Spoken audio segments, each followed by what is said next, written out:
নমস্কার বন্ধুরা, আমি সঞ্চিতা। কেমন আছেন আপনারা সবাই? আশা করছি আপনারা প্রত্যেকে ভীষণ ভালো আছেন। আজ আমি আপনাদের সঙ্গে কাঁচা আমের টকঝাল মিষ্টির একটি আচারের রেসিপি শেয়ার করছি, যা খুব সহজেই চটজলদি তৈরি করে নেওয়া যায়। তো আসুন দেখে নিন আজকের এই কাঁচা আমের টকঝাল মিষ্টি আচারের রেসিপিটি। এই আচারটি তৈরি করার জন্য আমি এখানে কিছু কাঁচা আমকে পরিষ্কার করে জল দিয়ে ধুয়ে ভালো করে সুতির কাপড় দিয়ে জলগুলোকে মুছে নিয়েছি। এবার এই আমগুলোকে ভালো করে খোসা ছাড়িয়ে নিচ্ছি। একই রকম ভাবে আমি সবগুলো আমের খোসা ছাড়িয়ে তারপর ফিরে আসছি।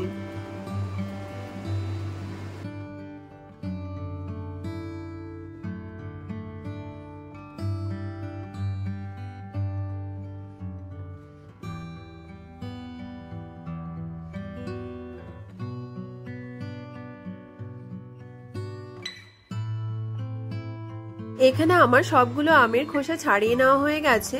এবার আমগুলোকে প্রথমে মাঝখান থেকে পাতলা পাতলা করে কেটে নিতে হবে।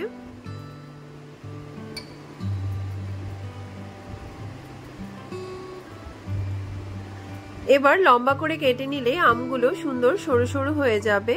তবে আপনারা যে যেমন পছন্দ করেন সেইভাবেই আমগুলোকে কেটে নিতে পারেন।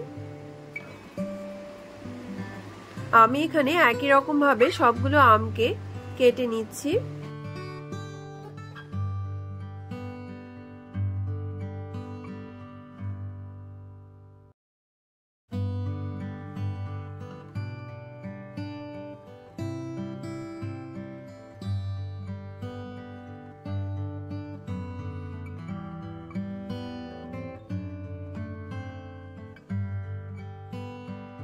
এখানে আমার সবগুলো আম সরু সরু করে কেটে নেওয়া হয়ে গেছে।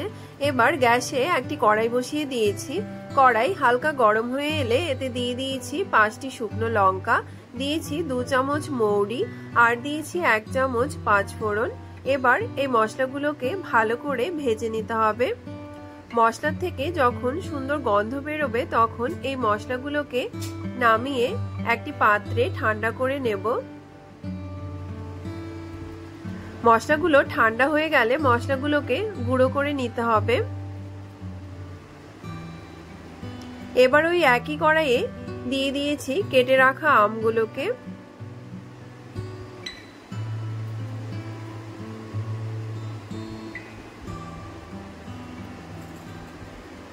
এবার এই আমে দিয়ে দিয়েছি 1.5 চামচ লবণ, দিয়েছি 1 চামচ হলুদ গুঁড়ো, দিয়েছি 1 চামচ কাশ্মীরি লাল লঙ্কার গুঁড়ো,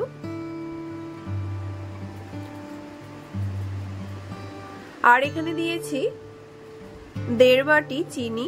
তবে মিষ্টি আপনারা নিজেদের পছন্দ মতো দেবেন। আম কতটা টক তার উপর চিনির পরিমাণ নির্ভর করবে। আর আপনারা যদি টক খেতে পছন্দ করেন তাহলে চিনির পরিমাণ একটু কম দেবেন। এবার এই আমের সঙ্গে সবকিছুকে খুব ভালো করে মিশিয়ে নিতে হবে।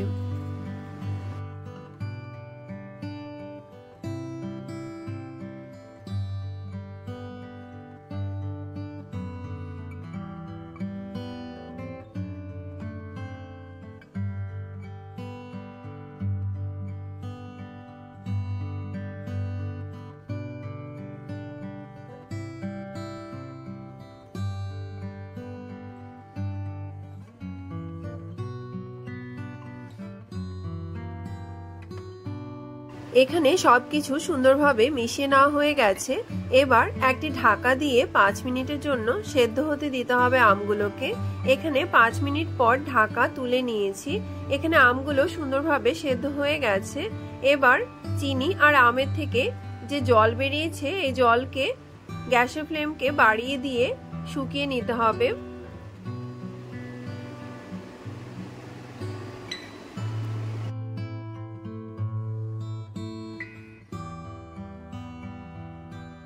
একই রকম ভাবে 5 থেকে 6 মিনিট ফুটিয়ে নিলেই সবকিছু অনেকটা শুকিয়ে আসবে।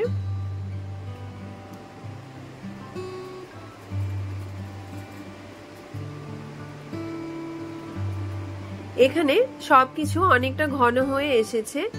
এই সময় যে মশলাগুলো ভেজে গুঁড়ো করে রেখেছিলাম সেই মশলাগুলোকে এই আমের মধ্যে দিয়ে দিতে হবে।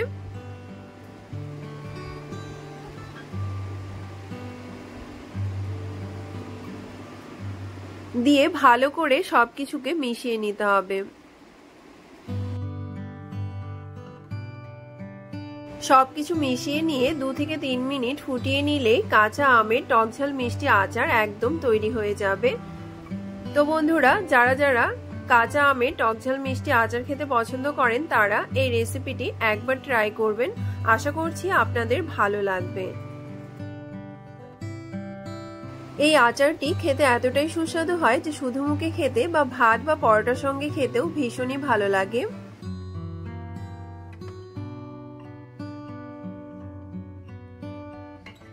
আপনাদের যদি এই আচারের রেসিপিটি ভালো লেগে থাকে তাহলে আপনারাও এই রেসিপিটি একবার ট্রাই করবেন। আমার চ্যানেলটি যদি আপনাদের ভালো লেগে থাকে আমার চ্যানেলটিকে সাবস্ক্রাইব, লাইক, কমেন্ট এবং শেয়ার করতে ভুলবেন না যেন। দেখা হবে আবারও কোনো নতুন রেসিপির সঙ্গে। এতক্ষণ আমার ভিডিওটি দেখার জন্য আপনাদের অসংখ্য ধন্যবাদ। ভালো থাকবেন, সুস্থ থাকবেন। ধন্যবাদ।